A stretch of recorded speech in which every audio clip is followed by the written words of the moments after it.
Good morning and welcome to Movement and Meditation. My name is Patton White and I am the instructor for this web series, and it is a production of Beacon Dance, and we are being sponsored, or the project is being sponsored by the Fulton County Arts Council. And today we are going to be digging into in somatic practice what we are calling developmental movement, and much of what I'm going to be sharing is very informed by the work of Bonnie Bainbridge Cohen and her methodology that she calls body-mind centering. And we're going to do some stuff today, and we are also going to take a moment where I'm going to demonstrate some things that will actually be sort of a homework assignment for you to do on your own time between today and on Friday when we return to this material. So, developmental movement. Let's talk a little bit about what that is. So each of us as a human being began as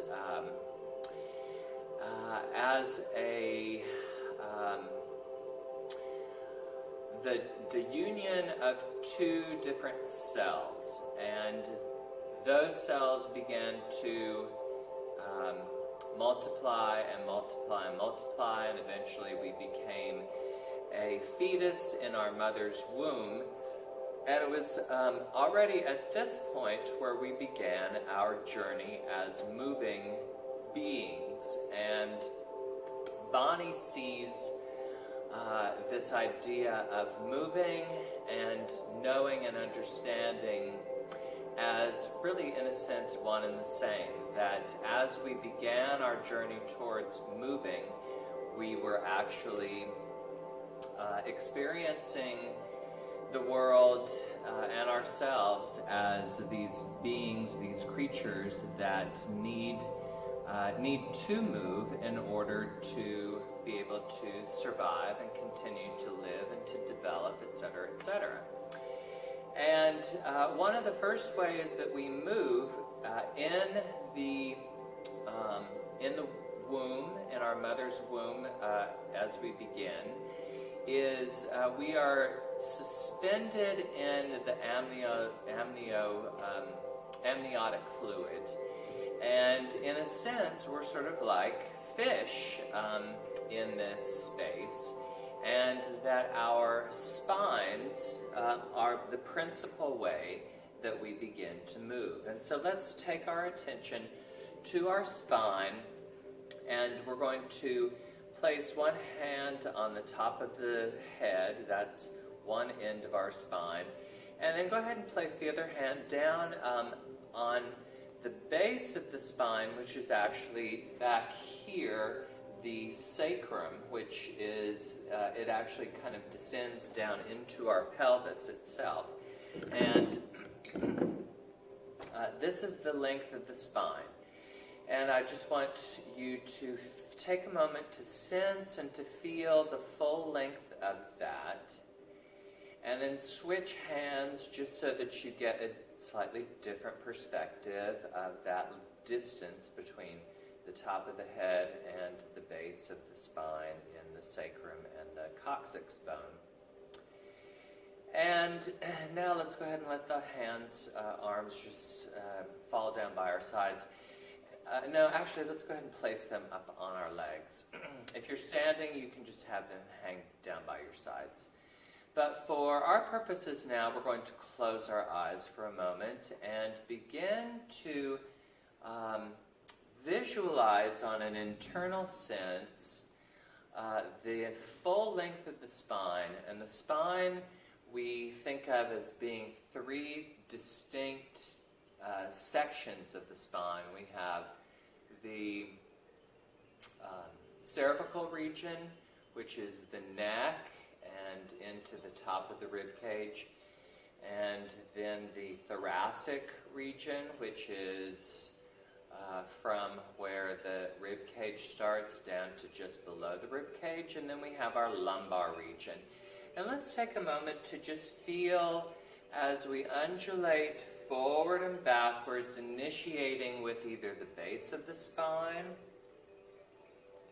by tipping forward and following, sequencing through the spine up through the top of the head, or initiating with the head itself, scooping forward, scooping back with the top of the head. And we're feeling those 3 segments or sections of the spine. Now let's take this in a sidewards, side to side, directional intention. We tilt and we follow. We tilt and we follow. Sequencing up and down the spine, and really sensing and feeling all 3 distinct segments or sections of the spine, and how each one of those segments has different densities, different sizes. The vertebra up in the neck are much smaller, and in the mid part of the thoracic region they're a little bit bigger, and then down here where there's a lot of support that is required of that lower part of the spine, that's where the vertebrae are largest. So taking a moment again to just feel how all 3 of these different segments of the spine, how they interact with each other, how they inform one another.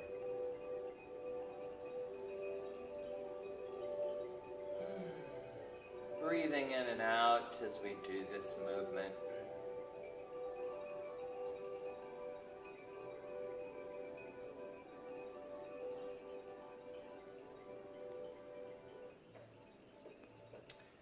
All right, let's take a moment to just rest now. And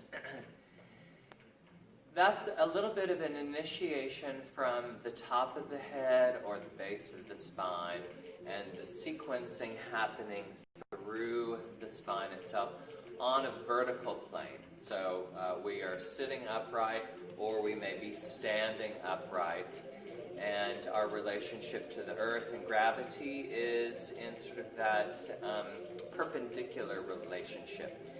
I am now going to move down to the floor and take some time to illustrate some of this movement, some of this initiation in our spine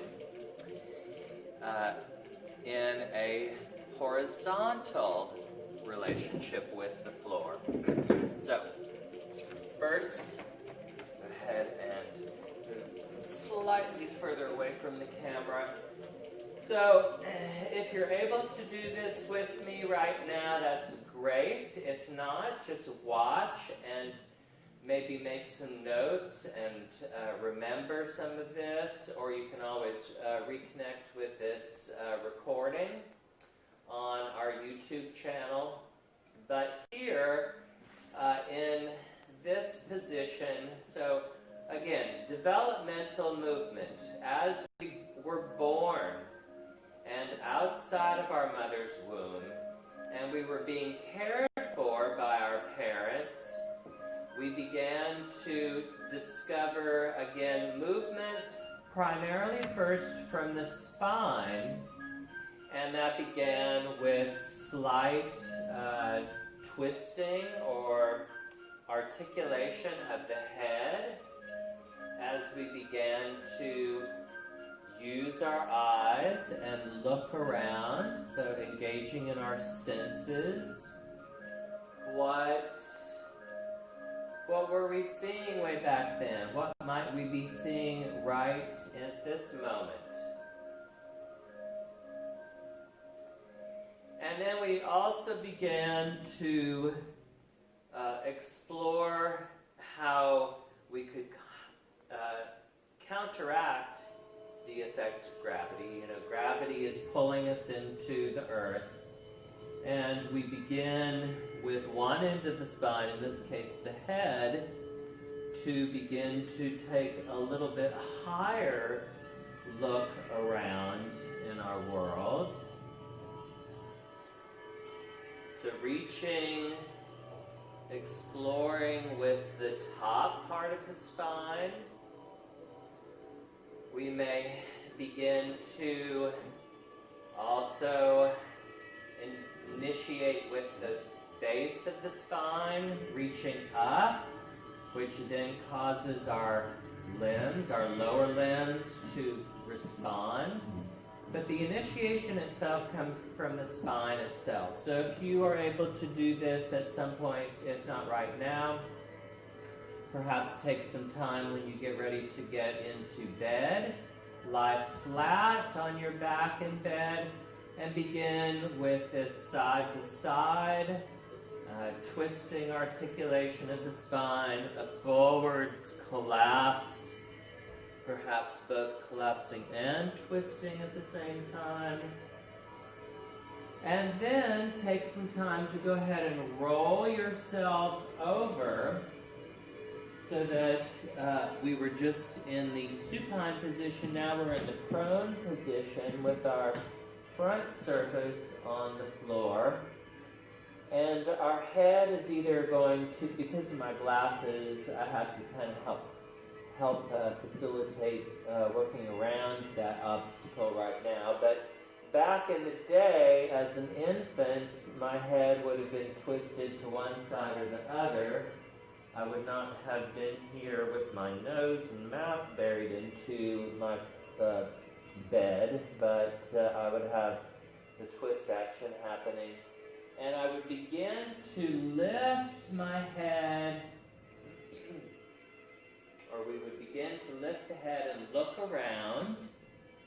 We might also have begun to lift in the tail, rocking side to side with either the pelvis or the head. So all of this is our earliest developmental movement as we initiate movement from the spine itself. And we begin to start to learn more about our surroundings, learn more about ourselves, our survival, all that sort of thing. But all of that is, again, this head-tail movement. We played around with it first in our vertical plane, and then we played around with it on our horizontal plane. And if you were not able to join me on the floor right then, I invite you to do that on a bed, on the floor sometime if you want to. Just knowing that it is challenging to get up and down from the floor, but you can take your time to get down. But just to experience that sense of the spine in that horizontal plane. All right. Moving on to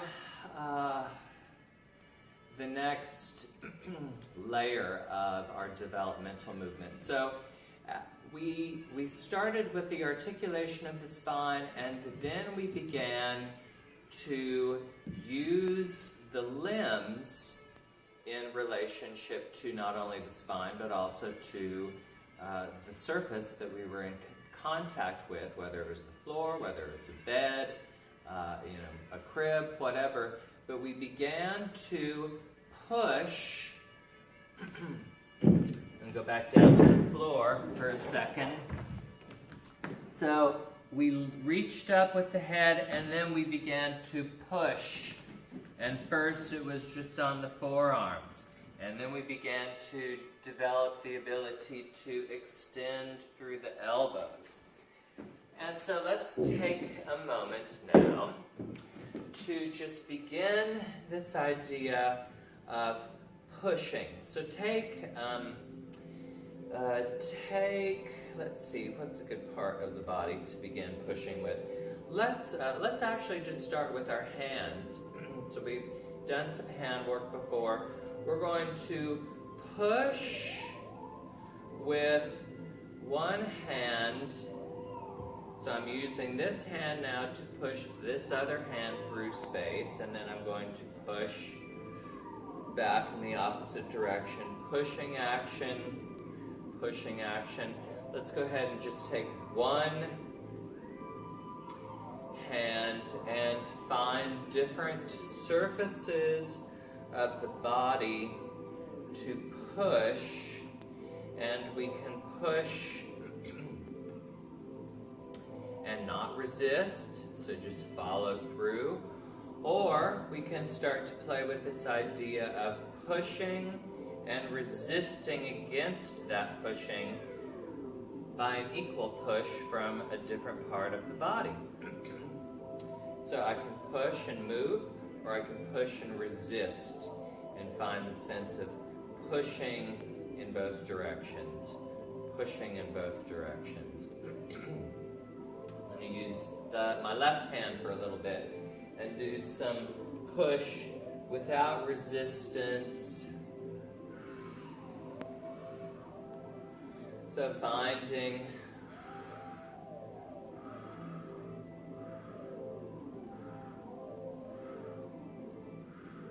now I'm shifting from one hand to the other. Let's try it in our feet now. So trying to push. I'm using the top of my foot now to push out. I can also, without making contact with something else, I can push with my heel down towards the floor. I can push out to the sides. I can make like a mime.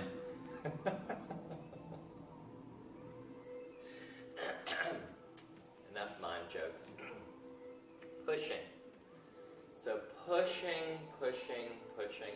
That idea of resistance away from the core, the center of the body. And when we're on the floor, let's return for a second back to this idea of being infants. When we're on the floor and we are supine, facing up, and we push with our limbs, we are moving the limbs, just kind of tracing through space. So we're not moving the body through space, we're just moving the arms and the legs through space. If we're on our stomach or belly and we begin to push, we begin to actually get the body into locomotion, and we're moving the body through space. So push is one of those initial developmental patterns that we begin to develop.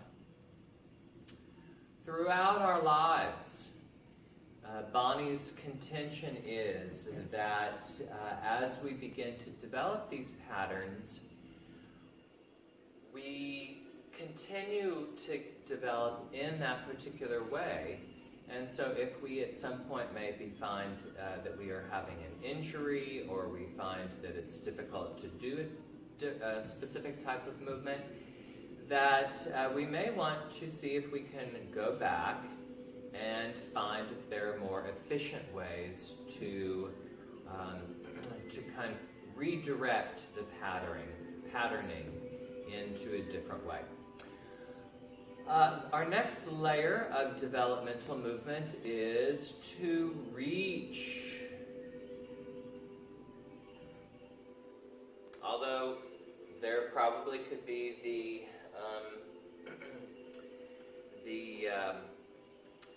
case made that actually our reaching happens first rather than the pushing action.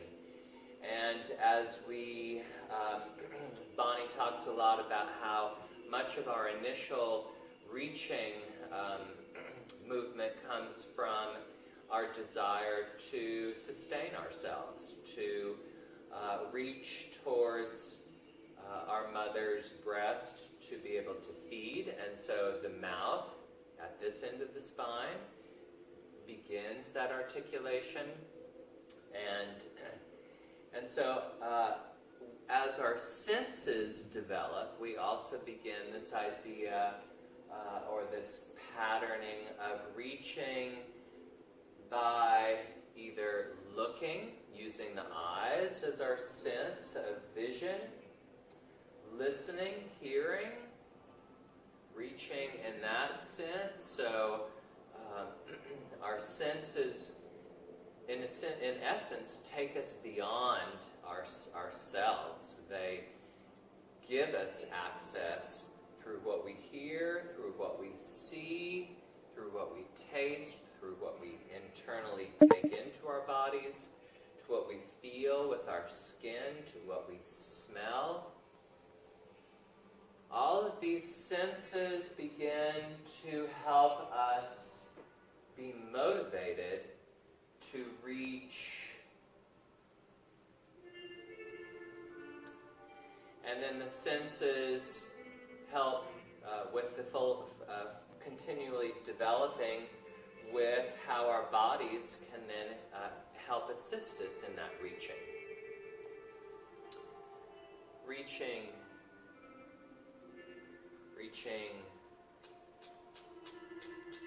with the limbs, with the arms. So reaching is different than pushing. I'm extending and trying to reach out. I'm going to reach out with one foot and then another foot. I'm going to reach out now with both one foot and one arm or hand. Reaching with the other side. We can go in differing directions. But all of this began for us developmentally so that we could begin to find ourselves, knowing more about ourselves and the world through the movement. The movement facilitates the knowledge gaining, and so the movement becomes part of our memory, part of our knowledge, part of us in general. I'm going to take some time now to go ahead and do some of this standing. And as we continue with this investigation of developmental movement patterns, I'm going to take a step back again to once we were at a point to where we had pulled ourselves up onto our hands and knees, we began to use both sides of the body, the top half or the bottom half, to help us propel ourselves through space by what we call homologous movement. So top half, bottom half. And if this is something that you do not feel comfortable doing, another way to explore homologous movement, again, is if you want to be seated or standing, either one, but to mirror both sides of the body.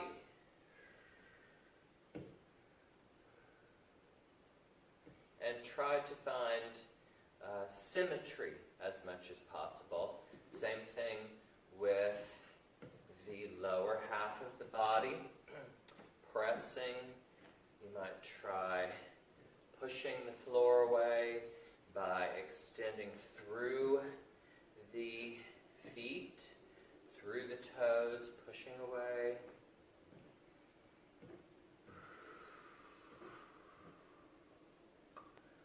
Homologous movement.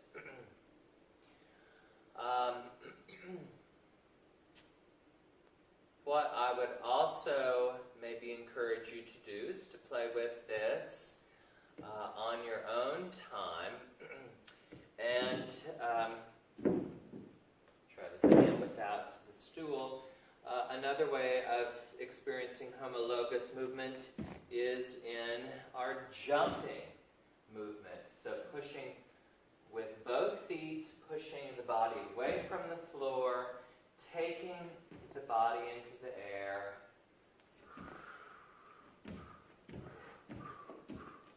Depending on how active you may feel, we can actually really play with this idea of jumping, so 2 feet to 2 feet. And we can also play with this idea of sending the weight onto both hands. Homologous. Let's shift now to our homolateral. We've already explored this a little bit, but let's continue just a little bit more. So we have one side, the other side. Homolateral, so we're dividing the line or the body down the center of the body at the spine, and one side is working, one side is working. And if we were down on the ground, we would be experiencing this idea of elbow, knee, and on the opposite side, extension, which takes us into locomotion. But just for fun, let's try to walk through the space homolaterally, and just feel how this feels in your body. Same arm, same leg. For me, it feels kind of strange and awkward because our next layer of development that takes us into our walking patterns, our locomotion, our primary means of locomotion, is contralateral. So as I reach and push, but reaching, pushing from the opposite side, shifting the weight from one foot to the other, and it spirals through the body up into the arms and the shoulders. Contralateral, that brings us to our locomotion. So that was a very quick, in 25 minutes, a very quick, down and dirty information dump about our essential developmental patterns. On Wednesday, for our story circle, which will be on Zoom, and again, if you want to join that, you'll need to email me at patton@beacondance.org. You'll see that in the comment section, and then also at the end of this broadcast. But we are going to have our second story circle in this series, and it will be to share a story about a memorable event or experience that you had in childhood. It's kind of taking us back into that developmental place in our stories. And then on Friday, we are going to use some of the ideas, the essences, the experiences, the emotions, that sort of thing, to come back to this material that we were just exploring and put them together. Thank you so much for joining me today, and I look forward to seeing, hopefully, many of you on Wednesday, and then I look forward to seeing many of you again on Friday. Thanks again, and again, thanks to Fulton County Arts Council, the Fulton County Board of Commissioners, for making this possible. Bye-bye.